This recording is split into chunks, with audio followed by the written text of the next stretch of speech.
Mom helped my sister buy a lake condo, then handed me a motel coupon and said, "That's more your level." Everyone laughed. I left without a word. I didn't mention the 2 cabins I already owned, or the 4 after that. Then her realtor checked the buyer records and froze.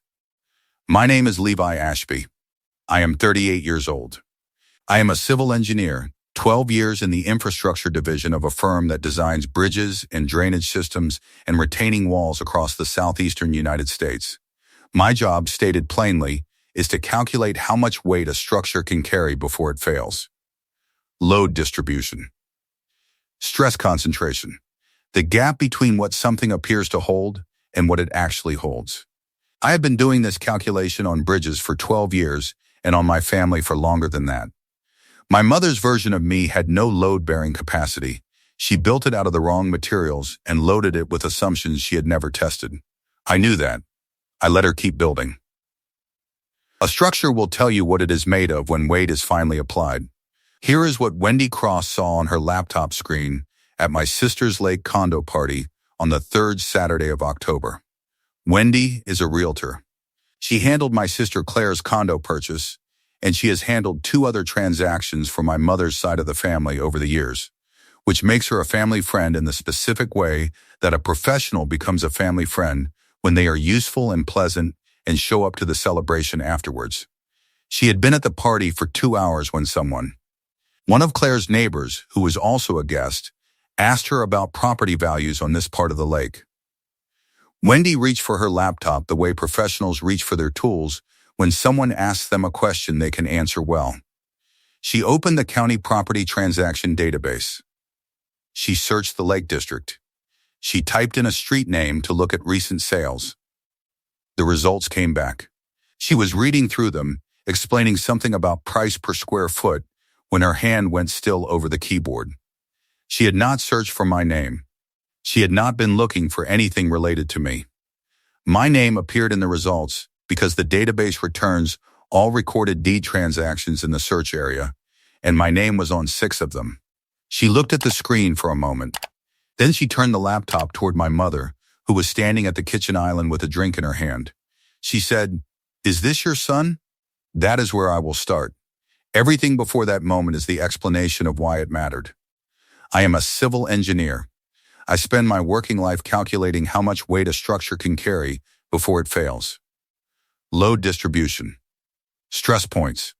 The gap between what something appears to hold and what it actually holds.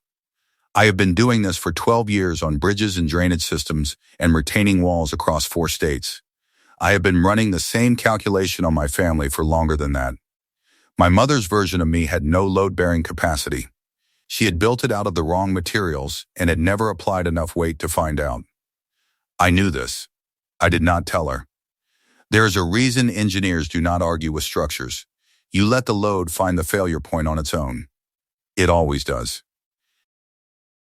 My sister Claire is 41 and lives 12 minutes from our parents in the suburb where we grew up. She is the version of the family that stayed close, geographically and otherwise.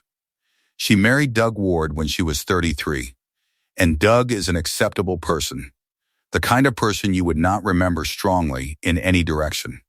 And together, they make the kind of family life that my mother refers to as settled, which is the word she uses when she means that someone's choices confirm her expectations. I moved to Knoxville when I was 26 for a job with the engineering firm, and I have been there since. I am not distant in any dramatic way. I drive back to Chattanooga, where my parents are, 5 or 6 times a year. I call on the relevant occasions. I show up for the things you show up for. What I do not do is give my mother a continuous feed of information about my life, because I learned, gradually and without rancor, that the information would not be processed in a way that benefited me. It would be sorted into her existing model of me, and the model would persist unchanged. The category she had assigned me is this: Claire is the one who has things together. Levi is the one who is still working on it. This was accurate when I was 22 and had just graduated and was sharing an apartment with 3 other engineers and eating dinner over a folding table. It became less accurate over the following years, and then, by my mid-30s, it became inaccurate entirely. But my mother's information did not update because I did not update it, and she did not ask. She asked about my job in the way people ask about jobs when they expect the answer to be roughly what it was last time, and I answered in roughly those terms. And the model held. She has told people at church that I am still finding my footing. She said this to my Aunt Donna 2 Christmases ago, and Donna mentioned it to my wife Petra, who mentioned it to me. My mother was not lying. She genuinely believed this was an accurate description of me at 37 years old, with 12 years of engineering credentials and a growing asset portfolio that I had never shared with her. She believed it because I had never given her a reason not to believe it, and also, I think, because believing it served something in her. The story of the settled child and the still finding his footing child had a structure she found useful, and I had never applied enough weight to show her it was wrong. The condo party was her opportunity to perform that story in front of 40 people. And she took it. Here is what the party looked like from the inside.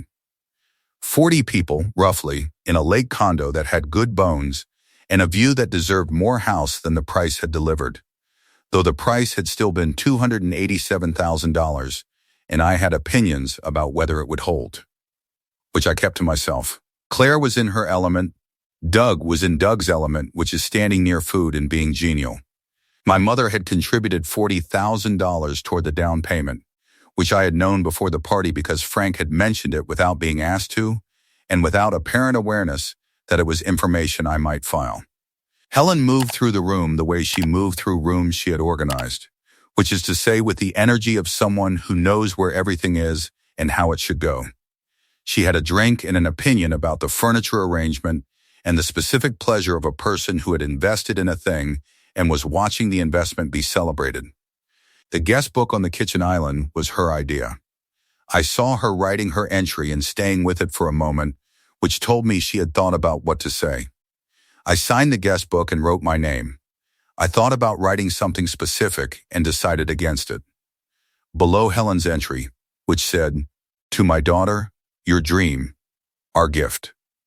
My entry said, "Levi Ashby," nothing else.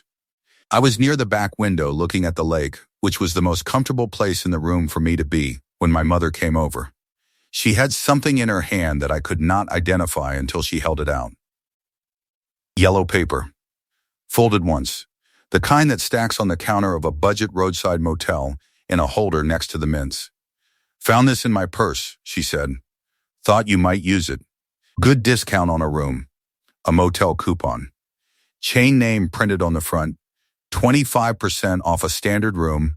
Expiration date 4 months out." She smiled when she said, "That's more your level." The smile was the part that told me she believed it. Not a cruel smile, not a dismissive one. The smile of someone sharing a true thing with gentle humor.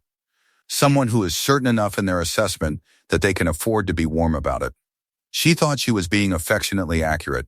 She thought the room would understand, because the room knew the same version of me that she did, and in that version, the coupon was funny because it fit. The room understood. 4 or 5 people laughed. Doug deployed his strategic laugh. My Aunt Donna made a sound that was agreement without words. My father Frank, near the far counter with his drink, did the smaller version of the laugh, the one that does not commit to anything but fills the space where a different reaction might have gone. I took the coupon from her hand.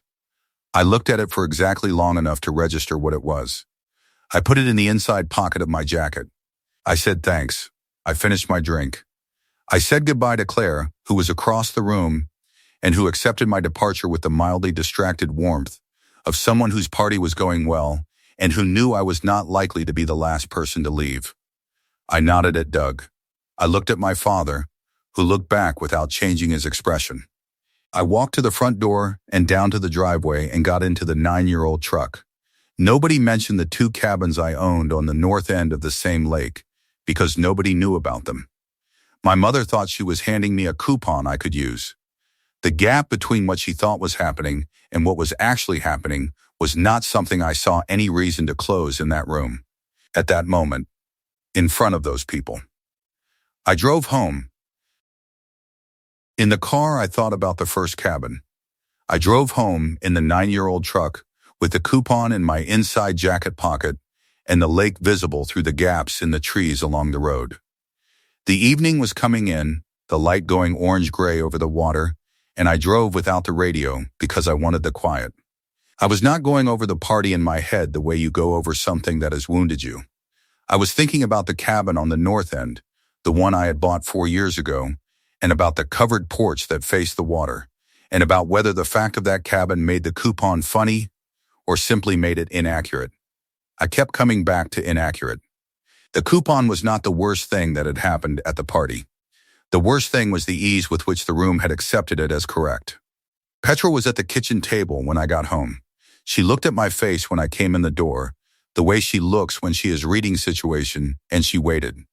I sat down across from her and told her what had happened. I told it plainly, the coupon, the sentence, the laugh. I put the coupon on the table between us. She picked it up, turned it over, read the terms on the back, set it down. She said, "Did you say anything?" I told her, "No." She sat with that for a moment. She said, "Was it worth saying something?" I told her I did not think it was. Not because the moment didn't deserve a response, but because the response I had available to me in that room, in front of those people, would have been the wrong kind. It would have been correction. It would have been information delivered in self-defense, which is the worst possible context for information to land. Petra said, Then she said, "Did you keep the coupon?" I told her it was right there on the table. She said, "Good." And she picked up her glass and went back to the book she had been reading when I walked in, which told me she understood the situation completely and had decided her confidence in me was sufficient. That was the entirety of our conversation about it that night, and it was enough. I want to return for a moment to what I said about the first cabin and the Thanksgiving I almost mentioned it. There is a particular kind of information that changes shape when you share it. Not all information is like this. Most facts are stable in the telling, but certain facts, the ones that challenge a settled narrative about who you are, become something different the moment they enter a system that was not built to hold them. They do not get processed as facts, they get processed as anomalies. The system absorbs them and finds a way to make them fit the existing model, and in the fitting they lose what they actually are. I had a cabin. The cabin was a straightforward fact. I had assessed a property, found the numbers sound, and purchased it with money I had saved through 12 years of engineering work on infrastructure projects that required precision and did not reward errors. That was the complete story. But in my mother's system, the cabin would not be received as that story. It would be received as a surprise, and the surprise would be managed. And the management would produce a response that was warm and slightly doubtful, the warmth of someone who has been proven wrong in a minor way and is being generous about it. I did not want the cabin to become an occasion for my mother to be generous about being wrong. I wanted it to be mine, in the uncomplicated way that things are yours before they enter other people's systems of expectation. So I said nothing at Thanksgiving. And the year after that. And the year after that. This worked, in the sense that the cabins remained mine in the way I had wanted. It did not work, in the sense that the silence was read as confirmation of my mother's model rather than as what it actually was, which was a deliberate choice about the conditions under which I was willing to share things. My mother interpreted the absence of information as more information of the kind she already had. By the time she handed me the coupon, she had been running her version of me for 12 years, and the version had never been challenged, and she had no reason to think it was wrong. The Motel coupon was not malice. It was 12 years of unchallenged assumptions, delivered in yellow paper with a good-natured laugh in front of 40 people. I kept the coupon. It was on the quieter north end of the lake, an older structure, built in the mid-70s, 3/4 of an acre, a covered porch that faced the water, a roof that needed work, and a foundation that did not. I had been watching that section of the Lake District for 2 years before the price dropped to a point that matched my assessment of the land's value, independent of the structure on it. I paid $94,000 cash. I had been setting money aside from my engineering salary for 4 years with specific intent, and I had reached the point where I could make this move without leverage. The transaction took 6 weeks from offer to close. I signed the deed, received the key, drove to the property on a Saturday morning in October, and sat on the covered porch for an hour looking at the water. I told nobody. I almost told my mother at Thanksgiving that year. I was at the table, the family dinner, the specific rotation of dishes that appears every November and which I can produce from memory. The sweet potato thing Frank makes that is too sweet, but which nobody has ever corrected him on.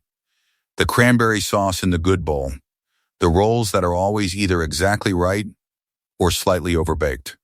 My mother was describing Claire's new position to whoever was listening, and Claire was performing the right amount of modesty about it.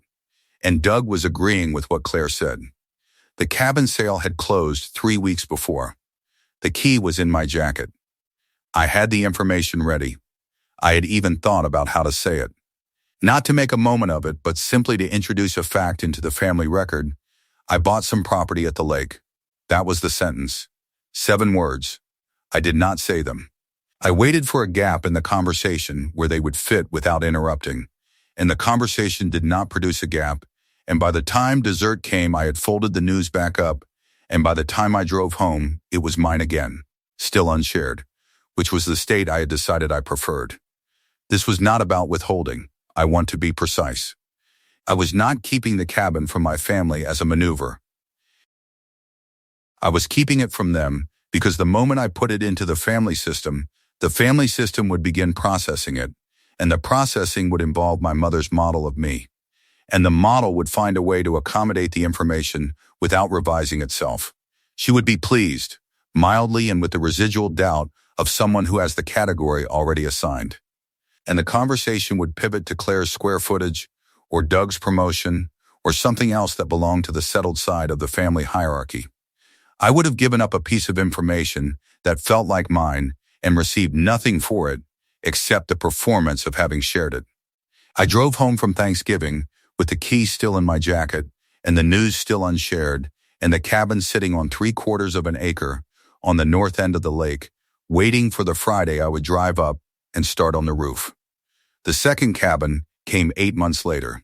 $110,000, same lake, different arm of the shoreline, better bones on the structure. A civil engineer's assessment of a property takes about 2 hours of focused attention, and I had given this 1-3, which told me something about how much I wanted it. I bought it, registered the deed under my name the way you register all property in this state, and told no one. By the end of that year, I had 2 properties on the same lake where, 4 years later, my sister would buy a condo with my mother's $40,000 contribution, and my mother would hand me a motel coupon and tell a room full of people that was more my level. The 2 cabins together were worth approximately $230,000 in assessed value by that point. The gap between those 2 facts is the story. I want to explain why I kept buying. It was not to accumulate a reveal. I had no intention of a reveal in the theatrical sense. I bought more properties because the numbers continued to make sense, and because I had the means, and because this particular lake district was, from an infrastructure perspective, undervalued relative to its access characteristics and the direction the surrounding development was moving. 2 more closed in the second year, one on the Western Access Road and one on a creek-fed lot back from the shore with drainage characteristics that would keep it stable while the shoreline properties dealt with the erosion issues that come with lake proximity. By the year my mother handed me that coupon, I had 4 properties in the Lake District, collectively assessed at somewhere north of $400,000, none of them visible to my family because I had never mentioned them. I was not hiding them. Public records are public. If anyone in my family had run a search on my name in the county deed database, my entire portfolio would have appeared immediately, organized by transaction date. Nobody had run that search. Nobody had thought to. In my family's model, I was not the kind of person who would appear in that database in any meaningful way. The 5th and 6th properties were not purchased before the party. They came after. I am being precise about this because it matters to me that the record is accurate. When my mother handed me the motel coupon, I had 2 cabins on the same lake. I did not have 6. The four after that are the part the title refers to, the part that happened in the months between the party and Wendy opening her laptop. Number 5 was a 2-bedroom cabin on the South Road that I had been watching for 2 years. The previous owner relocated for work and priced it to move. I had the inspection done over a weekend and closed within 30 days. Number 6 was a lot with a standing structure in significant disrepair, but on a section of shoreline I had been studying since before I owned the first cabin, a stretch of waterfront that the access road improvements scheduled for the following year would make substantially more valuable. I bought it for the land and accepted the work as the cost of the position. When Wendy Cross typed my name into the county database that October evening at my sister's condo, she was looking at 6 entries. 2 that had been there for years, 4 that had accumulated in the time since my mother told a room full of people that a motel coupon was more my level. If you have ever sat in a room where your family told the wrong story about you and chose to let them tell it, not because you couldn't correct it, but because the correction would cost you something you weren't ready to spend, stay with me. Because what happened 4 months after the party is the part that changes the shape of everything before it. The drive home from the party took 45 minutes. Petra was in the kitchen when I got home. She looked at my face and did not ask how it went, which is one of the things I value most about her. She waited. I sat down at the counter and told her about the coupon. I took it out of my jacket pocket and set it on the counter between us. Yellow paper, folded once, chain motel name visible. She looked at it. She picked it up and turned it over to read the back. Then she put it down. She said, "Did you say anything?" I told her no. She was quiet for a moment. Then she said, "Did you keep the coupon?" I told her it was right there on the counter. She said, "Good." She went back to what she was doing. That was the extent of the conversation about it. Properties 5 and 6 closed in the months after the party. Number 5 was a 2-bedroom cabin on the Lake's South Road that I had been watching for 2 years and that finally priced correctly when the previous owner relocated. Number 6 was a lot with a standing structure that needed significant work, but was on a section of shoreline that would appreciate faster than anything I currently held. By the time Wendy Cross opened her laptop at the condo party, 4 months after I had attended the same party, I had 6 properties in that Lake District. The earliest had been registered 4 years prior. The most recent had closed 11 days before Wendy's search. All 6 were registered under my name. Levi Ashby. Standard public record. Accessible to any licensed professional with database access. I was not at the condo when Wendy ran the search. I was at Property 3, the creek-fed lot, doing some finish work on the back deck that I had been putting off since spring. Petra was inside reading. The afternoon was the specific kind of cool that October gets in East Tennessee, clear and still, the light coming through the tree line at the angle that changes week by week this time of year until December, when it goes flat and stays there. I was working on a section of railing and thinking about the access road project my firm had been scoping 2 counties over and not thinking about my mother. My phone rang at 4:47 p.m. Unknown number. I let it go to voicemail. No voicemail followed. Then at 5:32 p.m. my mother's name appeared on the screen. Helen does not call on Saturday evenings without occasion, and I was not aware of an occasion. I let it ring. She called twice more in the next 20 minutes. I finished the section I was working on, cleaned the tools, and went inside. I told Petra my mother had called 3 times. Petra said, and looked back at her book. I decided to wait until I had more information about what the calls were for. Frank called Sunday morning. His version of what had happened was brief and in the correct order, which is his standard mode. Wendy had been at Claire's for dinner the previous evening. A neighbor had asked her about values on the lake. The kind of question guests ask realtors at dinner parties when they want to feel like they are getting useful information in an informal setting. Wendy had opened her laptop. She had been scrolling through recent transactions in the Lake District, talking about price per square foot trends and what the Eastern development had done to comparable values on the North End, when she came to a set of search results and her hand went still. Frank said she looked at the screen for a moment in a way that made people at the table notice. Not dramatically. Just a pause that was slightly longer than the previous pauses. The kind of pause that has a different quality to it than thinking. Then she turned the laptop toward Helen. She said, "Is this your son?" Helen had leaned in. She had read what was on the screen. My father said she had read it for a moment and then asked Wendy to scroll so she could see all of the results, which told him that the first thing she had seen on the screen was not sufficient to convey the full picture. There were 6 results, all Levi Ashby, all in the same county. The dates ran from 4 years ago to 11 days before that evening. Frank said Helen did not speak for approximately 2 minutes. He said this was, in his experience, unusual. He said the dinner had continued. Wendy had been professional about the whole thing and had not made more of the discovery than the situation warranted, and conversation had eventually moved to other things. But the texture of the evening had changed. He said Claire had been quiet for the rest of the night. That detail was the one I did not expect.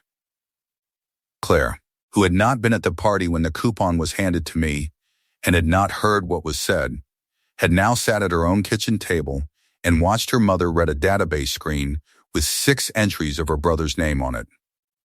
I thought about what that might have felt like for Claire, who was not the villain of this story, who was simply the beneficiary of a hierarchy she had not designed and had never been asked to question. I thought about her sitting there and for the first time, in a concrete and documented form, encountering the gap between what her mother had been saying about me and what the record showed. I thought about that being the moment it became real to her in a way that dinner table dynamics never had been. Frank said she sent him a text that night. He did not tell me what it said.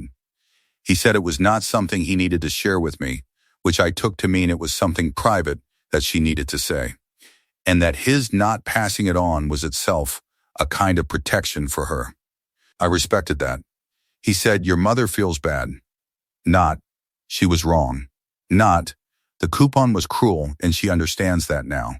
She feels bad, which is accurate and which is also the version of facts that positions her as someone who has experienced an emotion rather than someone who has done a specific thing to a specific person. I noted the distinction and let it go. I told Frank I would call her when I was ready. He said he understood. Then he said, "She really does feel bad, Levi." And I told him I believed that too, and we hung up. My mother called Sunday afternoon twice. I let both ring. She called Monday morning. I let it ring.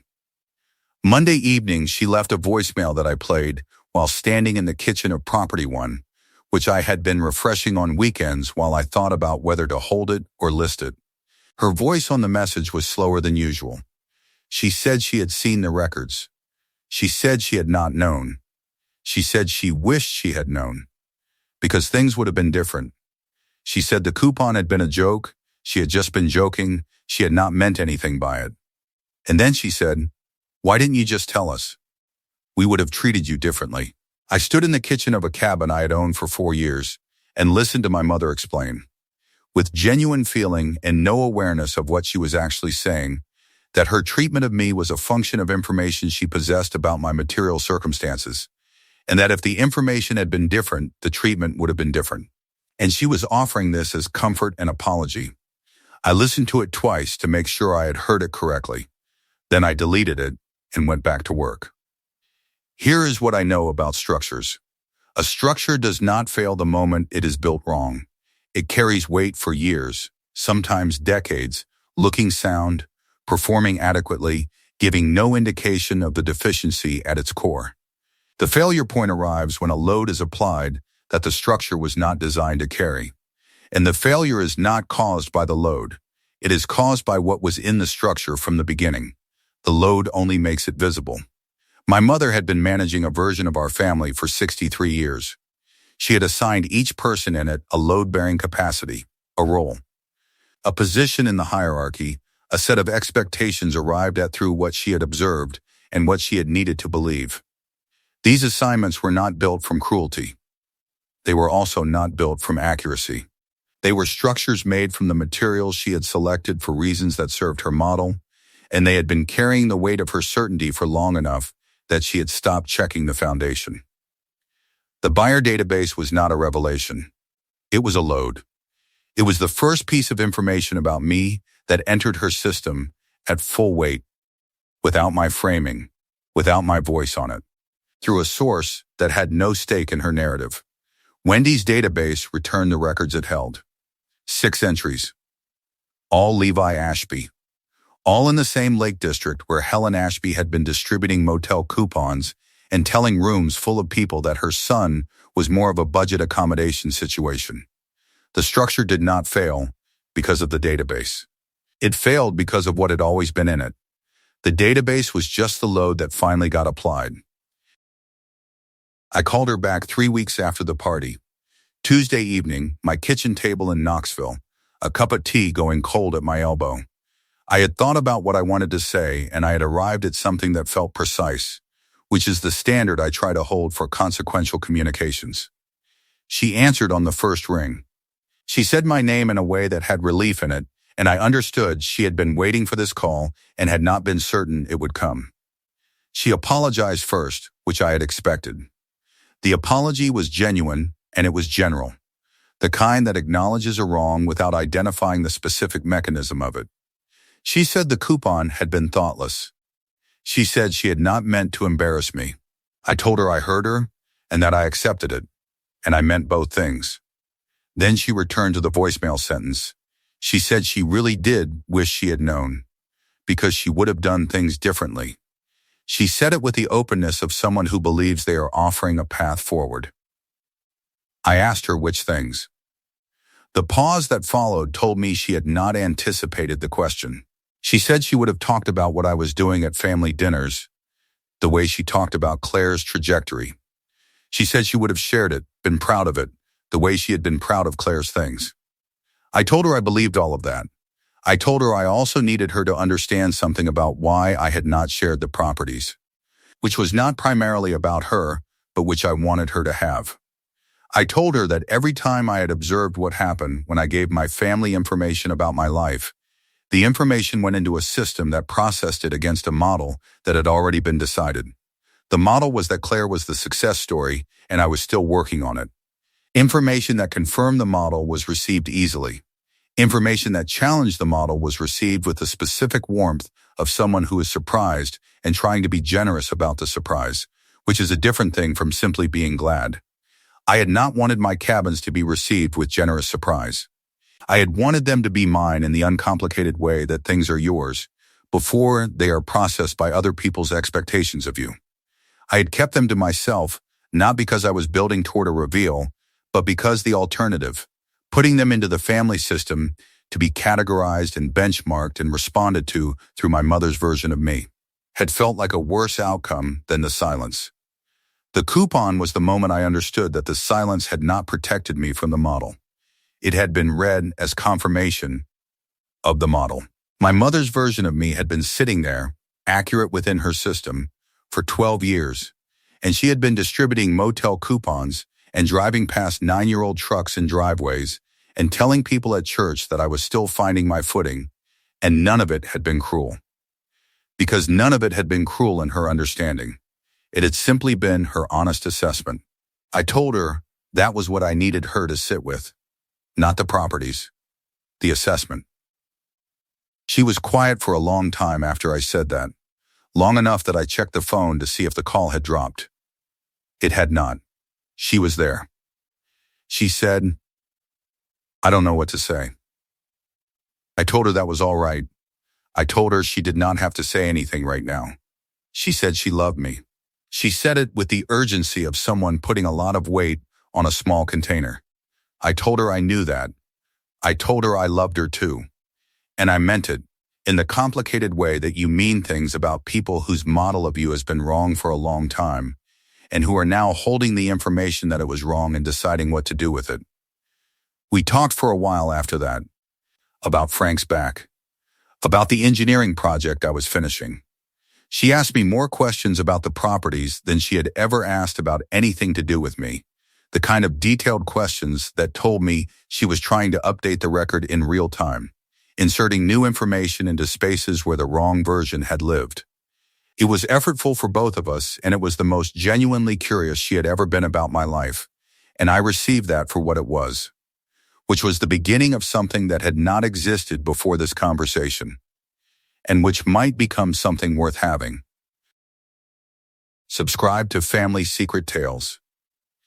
There are more of these stories, and they start in the same place every time, with a version of someone built out of the wrong materials, loaded with certainty, and never pressure tested. The failure always comes. The question is only what load finally finds the point. I found the motel coupon 6 weeks after the party. I was packing for a long weekend at Property 3, the creek-fed lot with the back deck I had been finishing, and I picked up the jacket I had worn to the condo celebration and felt something in the inside pocket. I unfolded it. Yellow paper, chain motel name, 25% off a standard room. Expiration date 2 months out. I stood in my bedroom holding it and thought about my mother's face when she had handed it to me. The warmth of it, the ease, the complete confidence of someone who believes they are describing the world accurately and doing the person in front of them a small favor in the process. I thought about Wendy's screen and the 6 results, and my mother sitting at that kitchen island reading my name on a county property database, and the 2 minutes of silence that Frank had described on the phone. I thought about the voicemail and the sentence she had offered as comfort. I thought about the conversation 3 weeks after and the questions my mother had asked about the properties. The detailed, curious questions of someone who had finally looked at the right information and was trying to build a more accurate version with it. The coupon was evidence of a structure that had already failed. I did not need it for anything else. I put it in the recycling bin in the kitchen next to the empty coffee pod and a flattened cardboard box from a granola bar. And I zipped the bag closed and carried it to the car and drove north to the lake. Petra was already there when I arrived. She had driven up the day before and had the porch chairs out and a fire going in the pit near the water, and when I came around the back of the cabin, she looked up from her book and held up her coffee cup in a small salute. I got a cup and sat down next to her. The water was in front of us. It was the specific quality of still that the lake gets in late fall when the wind is low and the light is coming in flat from the west, and everything on the surface is a clean copy of everything above it. A heron was working the near shore about 30 yards out, moving with the focused patience of something that has been good at this for a long time and knows it. I had nowhere else to be. I did not have a phone call to make, or a voicemail to return, or a family system to navigate.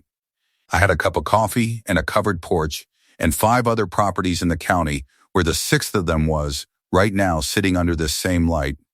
Each of them purchased with my own money, each of them registered under my own name in a database that any licensed professional with standard access could search and find.